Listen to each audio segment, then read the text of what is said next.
जय हिंद दोस्तों, आप सभी को मेरे चैनल मिस्टर सुनी मैथ्स कॉम्पिटिटिव में स्वागत है। तो देखिए आज आपको पढ़ाने जा रहे हैं जनरल कॉम्पिटिटिव RS अग्रवाल का मैथ है, जिसका टॉपिक का नाम है समय, चाल और दूरी, यानी कि टाइम और स्पीड और डिस्टेंस। तो यह है जो वीडियो को है, जो आपसे रिक्वेस्ट है कि आप शुरू से अंत तक बिना स्किप किए हुए आप जरूर देखें। तो देखिए इस चैनल के माध्यम से समय, चाल और दूरी का पहला जो पार्ट दे चुके हैं, तो आज आपको है जो सेकेंड पार्ट है जो देने जा रहे हैं, जिसमें जो पहला पार्ट में जो क्वेश्चन नंबर है जो 1 से लेकर इसमें जो 8 तक है जो सोल्यूशन करा चुके हैं। तो आज जो क्वेश्चन है जो 9 से है जो सेकेंड पार्ट में आते हैं। तो आपसे रिक्वेस्ट है कि यह वीडियो को बिना स्किप किए हुए आपसे जो शुरू से अंत तक जरूर देखें। तो आइए क्वेश्चन नंबर 9 क्या कहता है, 9 को सोल्यूशन करते हैं। देखिए 9 क्वेश्चन कह रहा है कि एक राजमार्ग पर दो स्थान है, ए और बी है। ठीक है, एक राजमार्ग पर दो स्थान है, ए और बी है। ठीक है, ए और बी है जो 100 किलोमीटर की क्या है दूरी पे है, 100 किलोमीटर की दूरी पे है। ठीक है, 100 किलोमीटर की दूरी पर है। कह रहा है इसमें एक कार ए से तथा एक अन्य कार बी से रवाना होती है। एक कार ए से एक अन्य कार बी से रवाना होती है, और यदि दोनों कार एक ही दिशा में चले तो 5 से 1 घंटे में मिलती है। ठीक है, जो कर रहा है, कह रहा है एक ही दिशा में चलेगा। तो देखिए कार है जो यहाँ पे मान लिए, यहाँ पे बड़ा जो स्पीड कार की चाल है वो x किलोमीटर प्रति घंटा, और स्लो कार की चाल है y किलोमीटर प्रति घंटा। ठीक है, इसलिए यहाँ पे जो सिंबल जो खींच दिए, x का जो बड़ा बड़ा के मतलब हो गया स्पीड, और जो y हो गया छोटा यानी स्लो हो गया।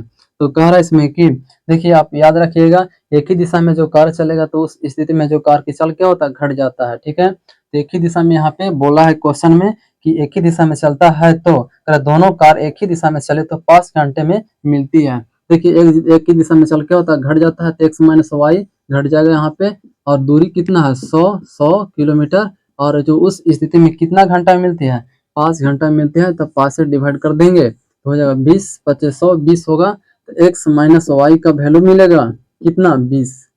इसको जो इक्वेशन एक कर सकते हैं। ठीक है, और कह रहा है इसमें आगे यदि वे एक दूसरे की ओर विपरीत दिशा में चले तो 1 घंटे में मिलती है। देखिए विपरीत दिशा में जो चाल क्या होता है, ऐड हो जाता है यानी जुड़ जाता है।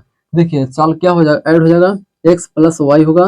ठीक है, और टोटल दूरी कितना है, 100 किलोमीटर।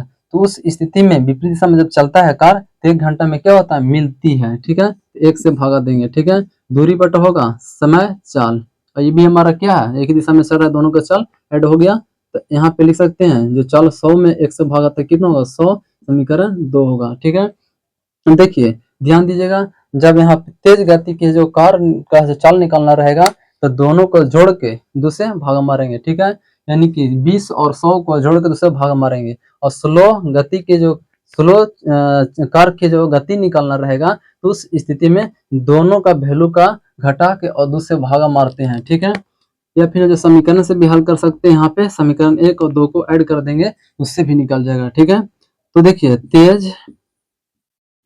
गति तेज गति से पर पूछा है, तेज गति चलने वाली कार की है जो तेज गति बताना है, यानी कि तेज गति से तेज चलने वाली कार की चल बताना है। देखिए तेज गति, ठीक है, यहाँ पे कर देंगे क्या, दोनों को जोड़ के दूसरे भागा मार देंगे, तेज वाला निकल जाएगा।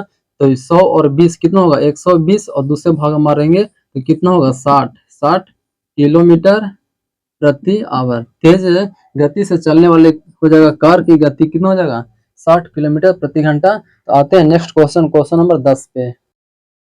देखिए क्वेश्चन नंबर 10 कह रहा है, अपनी समान चाल की 3/4 चाल से चलने पर कोई व्यक्ति अपने कार्यालय समान समय की तुलना में 12 मिनट देरी से पहुंचता है, उसके द्वारा अपने अपने कार्यालय पहुंचने में लिए जाने वाले समान समय कितना है। ठीक है, समान समय बताना है। देखिए यानी कि क्वेश्चन नंबर 10 जो कह रहा है तो समझिएगा क्या कह रहा है इसमें अपनी समान चाल, ठीक है, समान चाल, समान समान चाल, ठीक है, और हो गया असमान चाल, असमान चाल। ठीक है, अब यहाँ पे समान चाल जो है वो है कितना है, 4 किलोमीटर प्रति घंटा।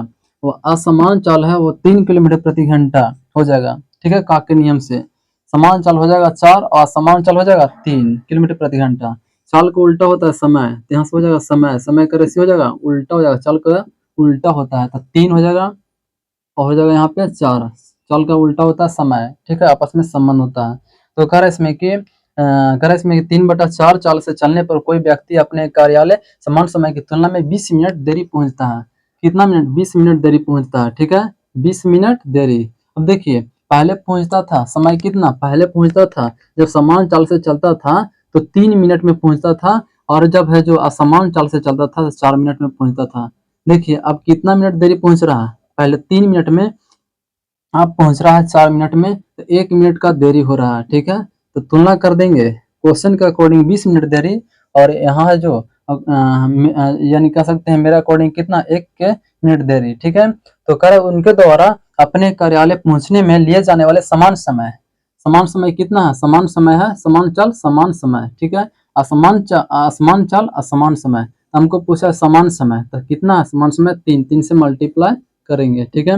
20 कितना होगा? 60 मिनट होगा, ठीक है, 60 हो जाएगा मिनट। तो इस क्वेश्चन का आंसर कितना होगा? 60 मिनट, ठीक है। देखिए क्वेश्चन नंबर 11 कह रहा है एक व्यक्ति ए से बी तक 60 किलोमीटर प्रति घंटे की गति से जाता है तथा बी से ए तक 40 किलोमीटर प्रति घंटे की गति से लौटता है। संपूर्ण यात्रा के लिए उसकी औसत गति कितनी है? जो पूछ रहा है, ठीक है।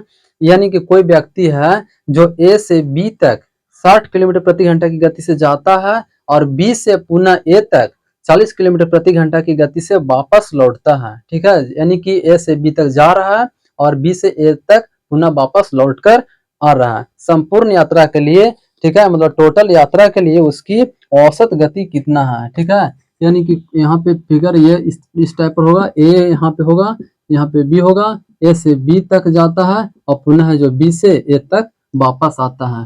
तो जाने में इसका जो चाल है 60 किलोमीटर प्रति घंटा, ठीक है, और जो आने में इसका जो चाल है 40 किलोमीटर प्रति घंटा है, ठीक है। तो कह रहा संपूर्ण यात्रा के लिए औसत गति कितना है? क्वेश्चन नंबर है 11 का।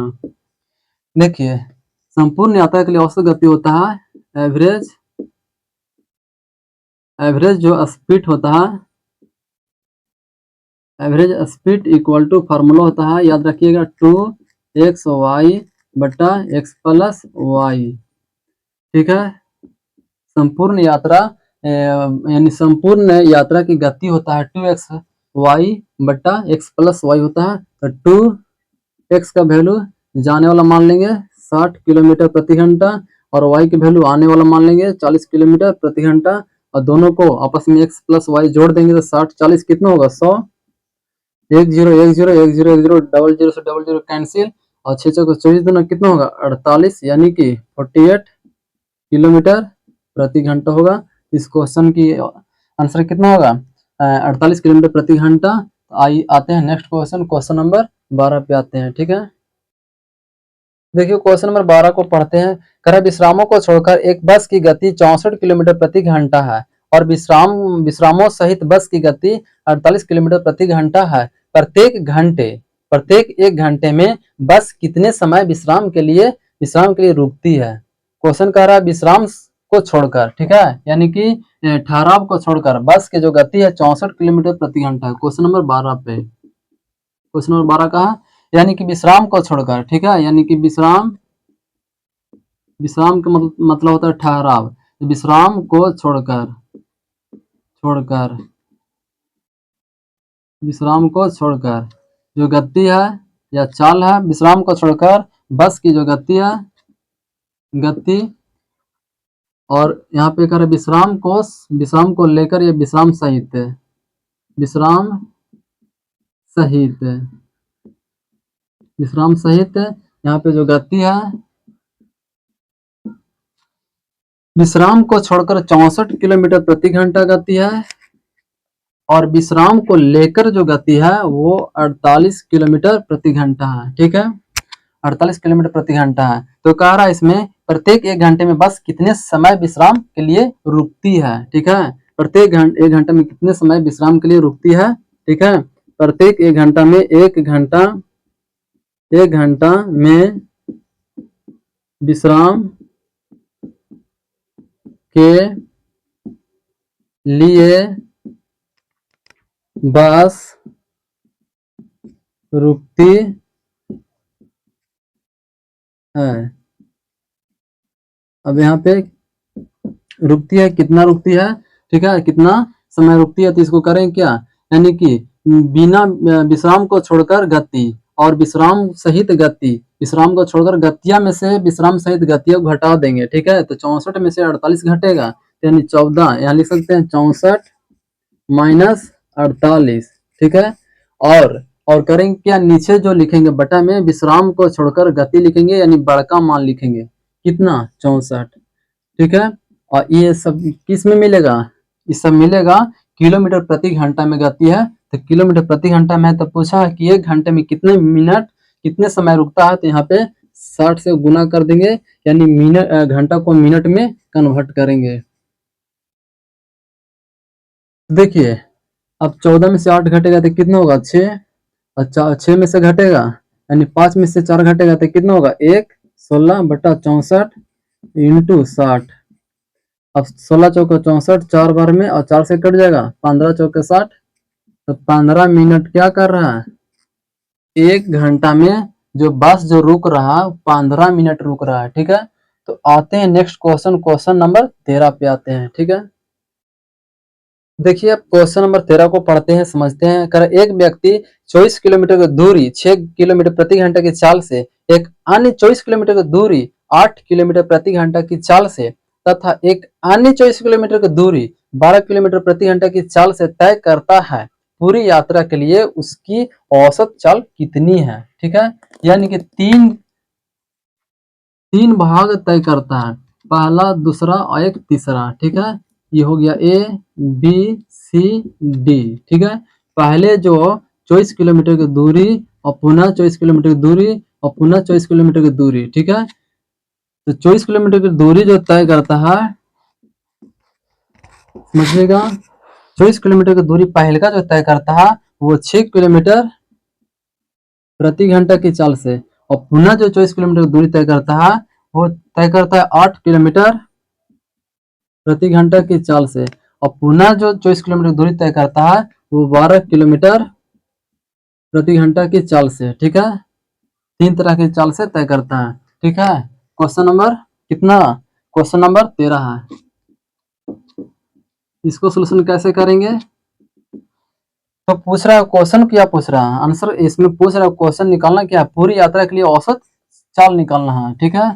तो पूरी यात्रा के लिए, पूरी यात्रा का औसत चाल बराबर फार्मूला होता है कुल दूरी बटा कुल समय, ठीक है। यानी टोटल कुल दूरी, टोटल डिस्टेंस बटा होता है टोटल टाइम, टोटल डिस्टेंस बटा टोटल टाइम। अब देखिए total distance 24 kilometre 24 kilometre 24 kilometre, तो 24 24 24 3 बार 24 कितना होगा 72, और टोटल टाइम, टाइम कैसे निकालेंगे, टाइम कानून यहाँ पे देवे नहीं किया, टाइम कैसे निकालेंगे, 24 किलोमीटर तय किया 6 किलोमीटर प्रति घंटा की चाल से, तो दूरी बटा चाल समय, तो लिखेंगे 24 दूरी और 6 चाल है जो 24 किलोमीटर कवर किया 6 किलोमीटर प्रति घंटा की चाल से, तो 6, तो दूरी बटा चाल समय। फिर पुनः 24 किलोमीटर की दूरी तय किया कौन चाल से, अब की 8 किलोमीटर प्रति घंटा की चाल से, दूरी बटा चाल समय। फिर पुनः जो 24 किलोमीटर की दूरी तय किया कौन चाल से, तो 12 किलोमीटर प्रति घंटा की चाल से, दूरी बटा चाल समय, तो हो गया टोटल दूरी बटा टोटल समय इक्वल टू हो जाएगा, यानी कि औसत चाल हो जाएगा, ठीक है। तो 72 का 72 लिखेंगे ऊपर, 6 चौके 24, 8 तिया 24, ठीक है, और 12 दूना 24, ऊपर मिला 4 मिला, 4 3 7, 7 2 9, यहाँ हो जाएगा 9, 9 से काटेंगे 9 8 72, ठीक है। तो 8 किलोमीटर प्रति घंटा हो जाएगा, इस क्वेश्चन का आंसर कितना हो जाएगा 8 किलोमीटर प्रति घंटा। तो आज भर इतना ही, जय हिंद जय Bharat, that's all, thank you, आते हैं अगला दिन।